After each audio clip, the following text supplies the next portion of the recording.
Super Talk 99.7 WTN. My name is Matt Murphy. This is the Matt Murphy Radio Show. Just reading a piece by Molly Hemingway, who is absolutely fabulous. She writes for The Federalist regarding the Washington Post and their treatment on the breaking news story involving the Obama administration, John Brennan, every inner working of the FBI, the CIA, the National Intelligence, regarding the Russiagate probe or the Russiagate story and what we now know about it and the lack of information coming out of the Washington Post and other liberal media outlets. I was just enjoying that. I encourage you to go join as well.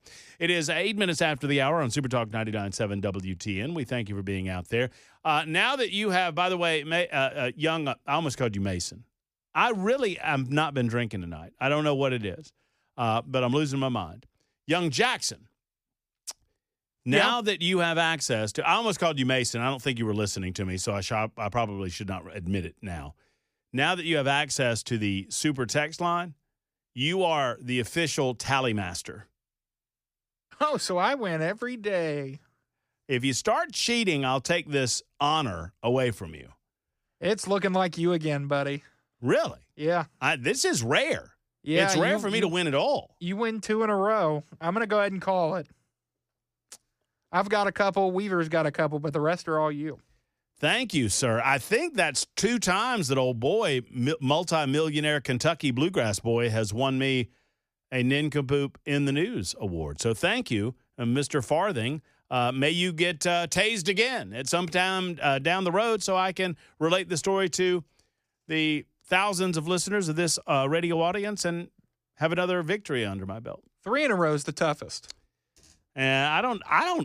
The only one that's ever had 3 in a row is one Ken Weaver. Brother Weaver. We've each had 2 in the last couple of weeks. Ken Weaver knows how to get it done. He is far and away the nincompoop master. All right, let's get to your telephone calls as promised. 10 minutes after 6 o'clock, Super Talk 99.7 WT, and I've got a number of other things to talk about. I can relate to you any number of stories about medical marijuana and some of the research that's been done.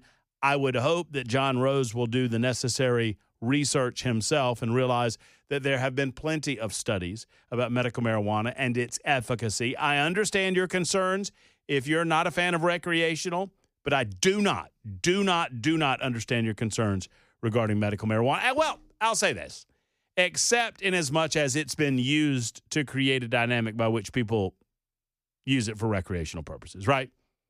I mean, California is a great example. I mean, California passed medical marijuana, but it was such a loose law that everybody knew what they were doing. I mean, you could literally go to you had to get like a $25 doctor's certificate that would give you access to some of these dispensaries, and it was just perfunctory. All you had to do is say, I got lower back pain. Okay, here's your certificate. Go get your medical marijuana, and it was just an excuse to use it recreationally. It does not have to be that way necessarily. Not in Tennessee. Not anywhere, really. John is next up. John, thank you for the call. How are you? Hey, Matt. Thanks for taking my call. Of course. So you nailed it on the head before about, medical marijuana is just a given. It should be not only try to just put it through the green light, just go through it and find out what you can that can help people.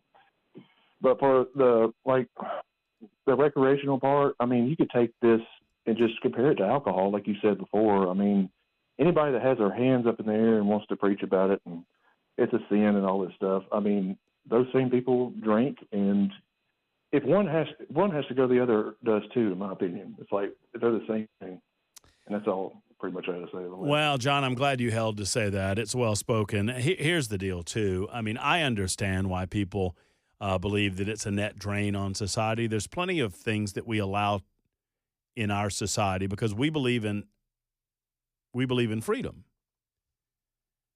And in a freedom-loving society, the government will permit things that I might disagree with.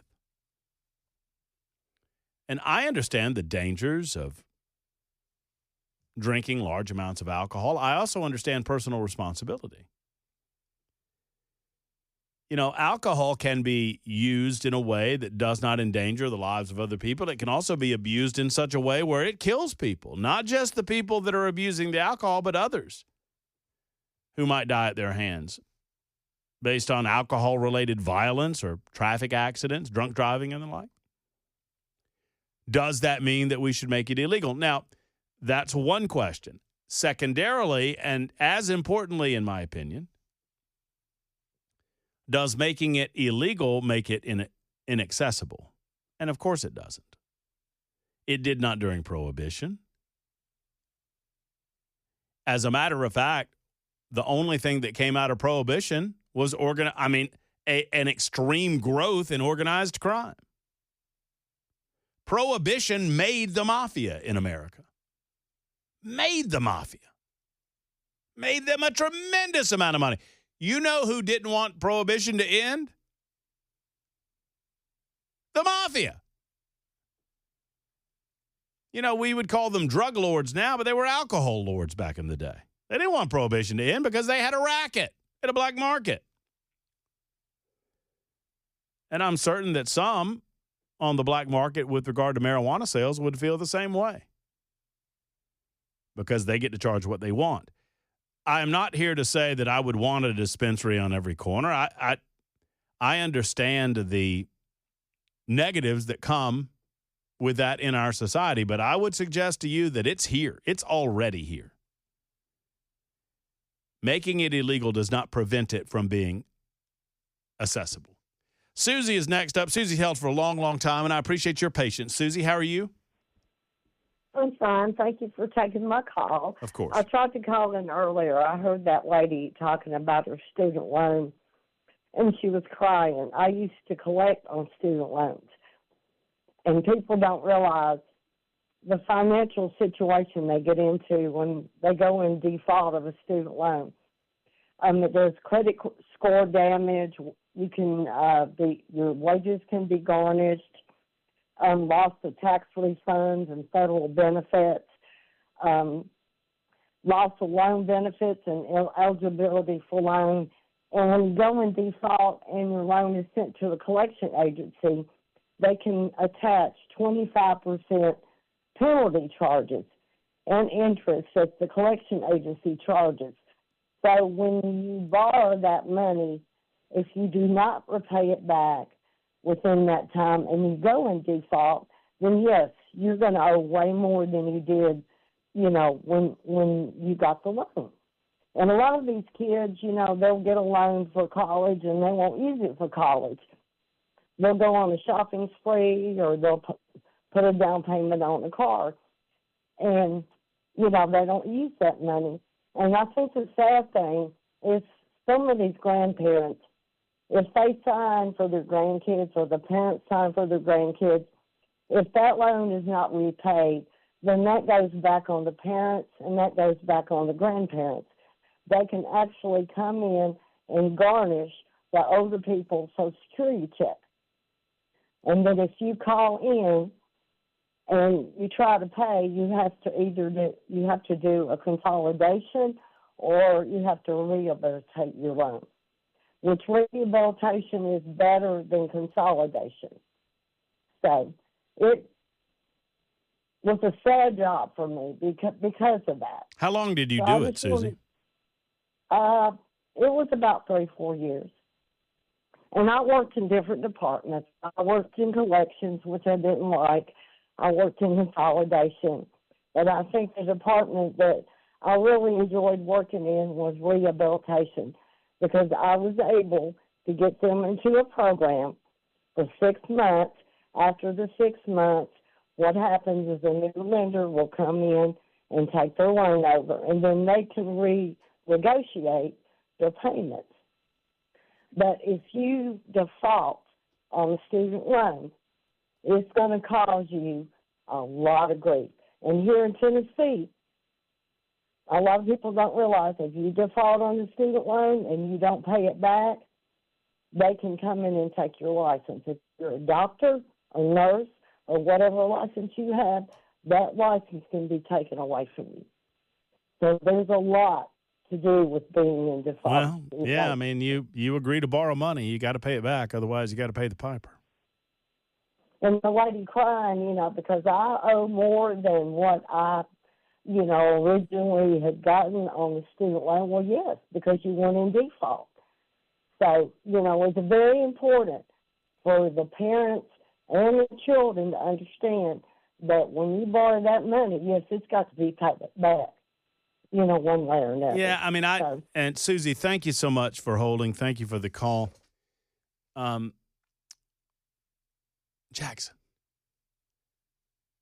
were we talking about student loans at any point today? Huh. No. Maybe that was somebody else. Insightful info, though. Oh, Ken, so was Chad? Was Chad talking about it? Yeah, he played it off of social media. It was on Chad Benson's show. Oh, it was Chad Benson from noon until 3. Well, Susie, thank you for listening. Thank you for being an all-day listener. I appreciate that. Here's what I would tell you about student loans. There are far too many people that are going into debt to go to a liberal arts college to get a degree that they're never going to need or never going to use. When I was a kid, when I was in high school, I wanted to be an actor or in radio. And I went to a liberal arts college. I'm glad that I did. It took me about 5.5 years to get a 4-year degree. I will say that I grew up a lot in college, and I'm thankful for those years. I don't know that my degree was necessary. Thankfully, I had scholarships, and I worked to pay for some of my schooling. My scholarship took care of a lot of my tuition. I did not have a lot, all that to say, I did not have a lot of student debt when I came out of school, but I probably had about $40,000 worth of student debt. I don't consider that a lot. Maybe it wasn't even 40. Maybe it was a little less than that. Bottom line was this. I managed to pay it off in a reasonable amount of time. I'm saddened because we were taught, not explicitly, but kind of implicitly. It was implied to us that if you did not end up at a 4-year college, that you had somehow failed. That was implied back in the 1980s. It was almost expected for many of us that you ended up in an institution that would grant you a 4-year degree. And that is, I was talking to my barber the other day about this, that it's unfortunate that we got that mentality when I was growing up, because there are so many trades that are so well paying that young people could have gone into, not having to do with a 4-year degree, that would not have caused them to incur the amount of loan debt that they eventually incurred on what? An art history degree? An English degree? What can you do with an English degree besides teach English? Serve coffee? What do you do with an art history degree besides teach art or work at an art museum? And there aren't a lot of those positions. You know what people do need? Welders, plumbers, electricians, barbers, tradesmen. These are noble professions. And they got the shaft for a while. And I'm thankful that we live in a society that we're bringing the nobility of those roles back to America. There's a nobility in being a mechanic, and I can say that as the grandson of a mechanic. Worked all of his life with his dirty hands.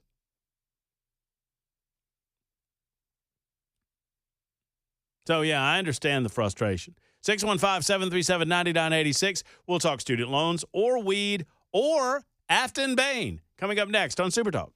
Oh, yeah, I keep telling myself I got to listen to that story, and I've missed it twice now. We'll get to the news coming up in just a couple of minutes, your telephone calls as well. A lot of response to our conversation about student loan debt and the subsequent conversation about how, learn a trade. Friends, if you have a youngster and they're not sure what they want to do, I mean, there's no doubt a 4-year degree is right for some people, and you'll need that for some professions. But it's not right for everyone. Learn a trade. I mean, 7014 says you can be a service advisor in Cookeville, Tennessee, and make close to $100,000 a year. Tim writes in and says, we need more machinists. Amen, brother. We do. I mean, and then a trade can involve a trade school that's not necessarily a 4-year degree that might lead you into IT. Now, I understand that STEM fields are big, and it makes sense. Science and, technology, all those sorts of things, mathematics even. But my goodness gracious, if you learn a trade, I promise you, plumbers aren't going out of business. If you're a good plumber, you're not going out of business. People need a plumber.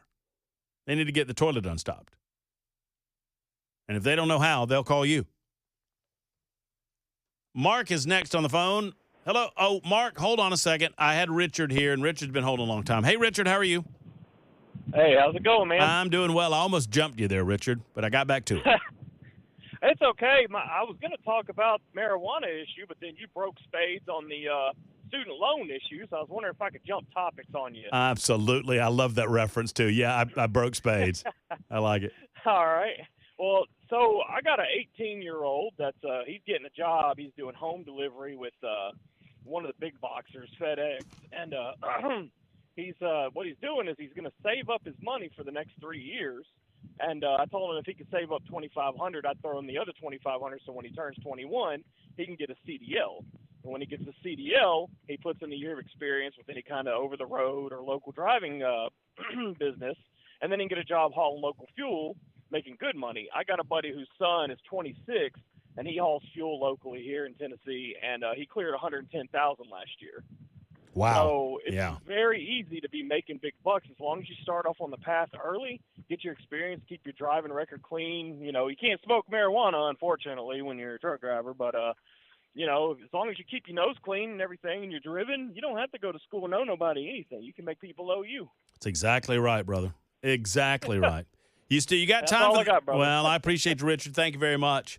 I think about my nephew. My nephew graduated from high school. My nephew was in junior ROTC. And during the first Trump presidency Alex wanted to be in the military. I talk to my brother about this all the time, who might still be listening to the show. Brian said he had checked in. Brian and Lisa from over in Seal, Alabama. Hello, if you're still listening. So my brother, he tells me the story, and I'm just uncle. I'm just, the uncle sitting over here. But he said, Biden comes into office and Alex lost interest in the military. And eventually, just based on public perception. And he said, I'm not so sure about the military anymore. And so he decided he was gravitating a different way. And Brian, being a great dad, and my brother is my brother's a lot of things. Knucklehead in a lot of ways, but he's a great father. And, he advised his son, trades. He recognized his daughter, my niece, went to school took geology. And there's a lot of different fields you can go into in geology. You can work for the government. You can work for an environmental firm. You can work for the oil or gas industry. They need geologists all the time. I mean, there's a lot of different ways that you can utilize that degree, but she has her 4-year degree. She's now doing graduate school. I mean, Clara was made to go to secondary education. Alex was not. You're different kids are, y'all know this. One kid is different than the other kid. They're not all, a mold that are going to go in a particular direction. Thankfully, so Brian's advising Alex to, maybe think about welding school, maybe think about a machinist's trade. And then Donald Trump got back into office during his senior year of high school. And lo and behold, how about this? The American attitude about our United States military turned around. And wouldn't you know it, Alex's attitude about the United States military turned around. And now I am a proud, proud uncle of a young man who is in boot camp. As we speak, I'll be missing a couple of days in October, by the way, Jackson, because I'll be attending young Alex's graduation. It's I was trying to look up my brother sent me this. And it is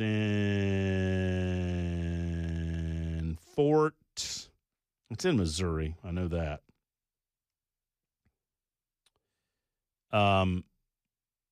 Well, I can't find it right now, but it's in Missouri. Golly, I wish I could find it. Anyway, one way or the other, I'll be missing a couple of days to attend graduation because Alex is currently in boot camp in Missouri, in God's country in the middle of America. And we're so proud of him. It's 33 after the hour on Super Talk.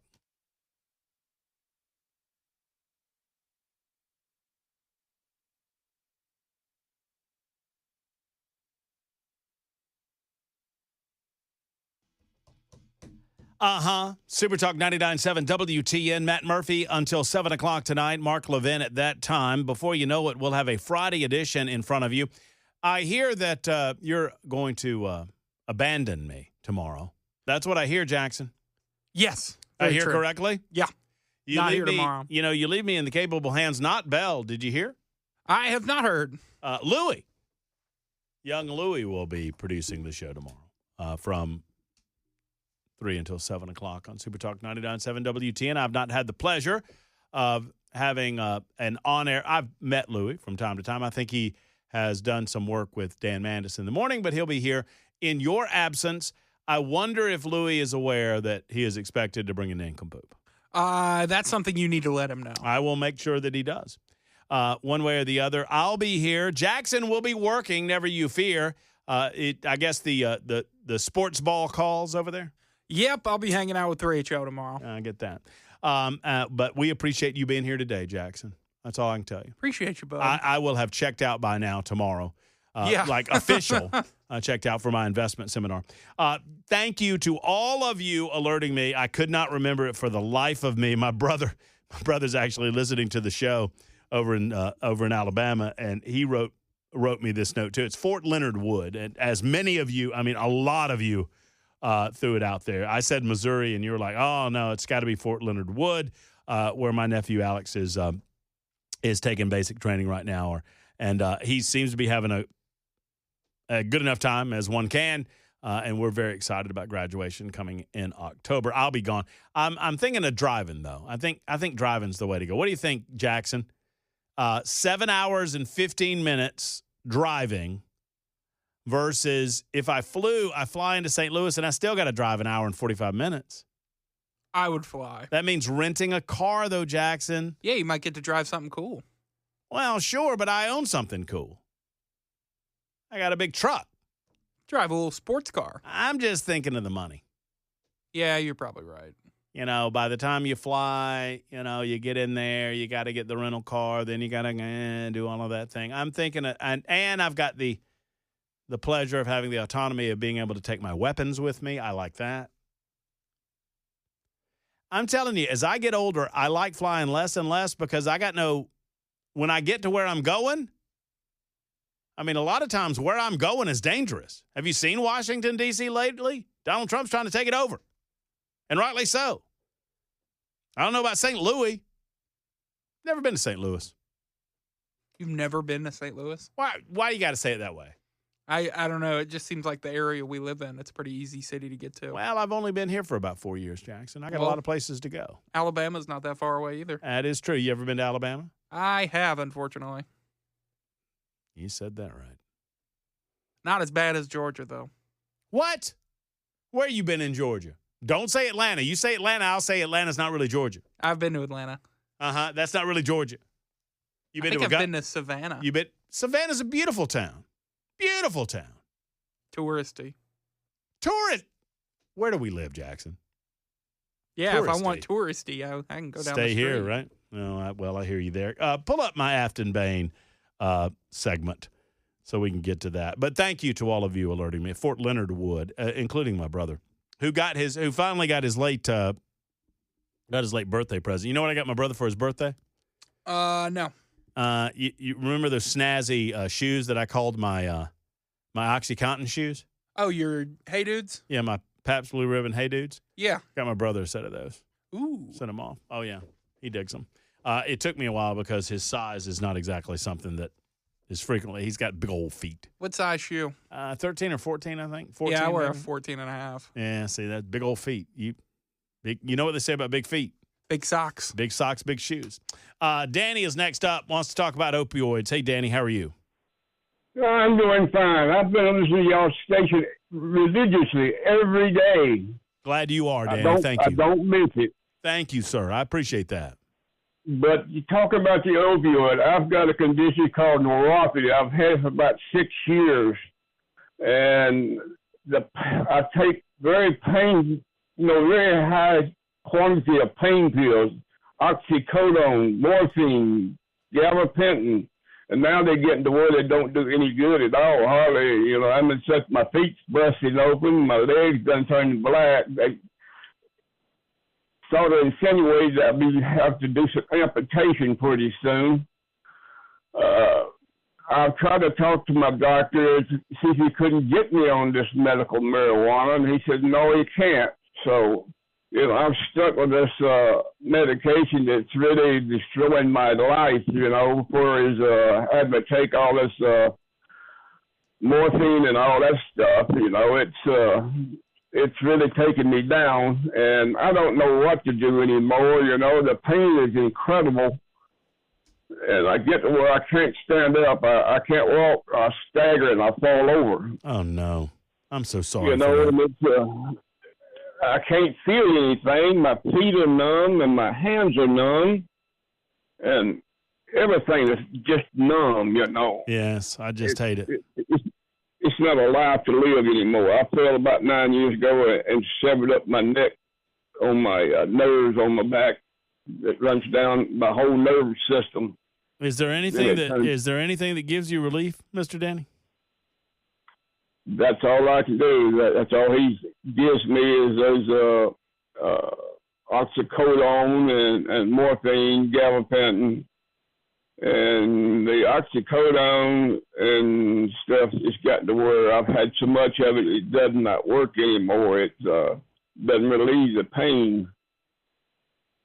And, I'm probably down toward the end of, I'm almost 80 years old, so I'm getting down there pretty close to, maybe I may not have many more years left. I don't know if I can put up with this stuff many more years. I have almost attempted suicide a time or two. No, well, I hate to hear that. So, like I said, if I could get on something else that, I've took this so long it don't do any good. And y'all got to talk about the medical marijuana the other day, and that sounded like a pretty good thing, if I can get the doctor to go in on it. I don't know. Mr. Danny, do you have family? Yes, I do. Good. Are they good to you? Well, they live about 100 miles from here. Yes, where sir. I live. Yes, sir. Yeah. Whereabouts are you? You know where Aaron, Tennessee is? Did you say Aaron? Aaron, yes. Spell that for me, Mr. Danny. I'm not much on spelling. It's just about 20 miles this side of Dixon, Tennessee. Oh, okay. Yeah. Okay, I got you. Out in the wilderness. Out in, my mama used to call that Plum Nelly. Plum out in the country and Nelly out the state. It is nearly out of state. Yeah, like I said, I listen to y'all everyday religious, and y'all come up with this thing here, maybe my feet are already bursted open, and when you say this side of Dixon, you're talking about Nashville side? No. You talking about the other side? West. Okay. Yeah, go west. But Mr. Danny, I don't like hearing folks talk about giving up. Now, I mean, I don't want you to give up. I'm not going to give up. I've been doing it for 7-8 years now, so it's I just have to make the best of it. Well, I pray to the Lord every night. Yes, sir. Got my Bible sitting right here looking at it. So I rely on Jesus Christ. Well, would you do me a favor, Mr. Danny? Yes, sir. When you bow your head and say a prayer tonight, would you throw me in there? I will do it, Mr. Murphy. I'll do the same, okay? Buddy, I like you. I love you. I like you too, buddy. Thank you. And keep calling me. Keep calling me. Don't give up. Don't give up. Just don't give up. We'll be back. Super Talk 99.7 WTN. I don't know. I got Mark on the line. I got to get to Mark first. Might have to hold Afton Bain till tomorrow. I don't know because I got a lot of things to get to and a short time to get there. Mr. Danny, thank you for the call again. I apologize for getting a little broken up. I don't like to hear people talk about giving up. I just don't like to hear it. So, Danny, I need a favor from you if you're still listening, and I want to tell you something. The favor is this, Mr. Danny. I need you to call me back tomorrow, okay? That's as simple as that. Just give me a call back tomorrow. And the thing that you need to know is that there's a lot of folks that are out there listening right now that heard our conversation, and they say that they're praying for you, Mr. Danny, and I am too. I hope you find the relief that you're looking for, and God bless you. I hope it's soon. Whatever we can do to provide you some relief, I'll make it happen in any way I can. I love you. I appreciate you, and I know that God loves you too. And thank you for praying for me because I need it. God knows I need it. Mark is next on on line one with a conversation about student loans. Hey, Mark. Hey, how you doing, Matt? Great, Mark. Thank you. You know, my daughter went to college for 8 years, and I paid by the semester, and she said, Daddy, why don't you pay for the whole year? I said, well, if I pay for the whole year and you decide you want to quit, I don't get my money back. Amen. I paid 8 years every semester, and she said, that's an inconvenience. I don't care. I'm paying for it. Oh, man, oh, man. You know, I love it. I love the attitude. That's exactly right. You never know, especially at that age, what they're going to do moment to moment, much less semester to semester. She went to UNC for 4 years, then went to California and went to USC for 4 years. I couldn't afford to pay for a whole year and then her drop out and me not get my money back. So those people that have student loans, well, that's your stupidity. Well, I mean, the way that I look at it, and everybody wants, and I understand that people get themselves in a pickle, and thank you, Mark, for the call. I get it. I mean, look at poor Jackson there. Jackson's probably bathed in student debt. Nope, I was very lucky. My parents good paid for my you. education. I almost would have been able to guarantee that. I mean, because you come from a good home, and that's good on you and good on them. But some, they want a certain thing. They want a degree. What happened to working for a year? I know people think it's crazy. What happened to? I mean, I was blessed with.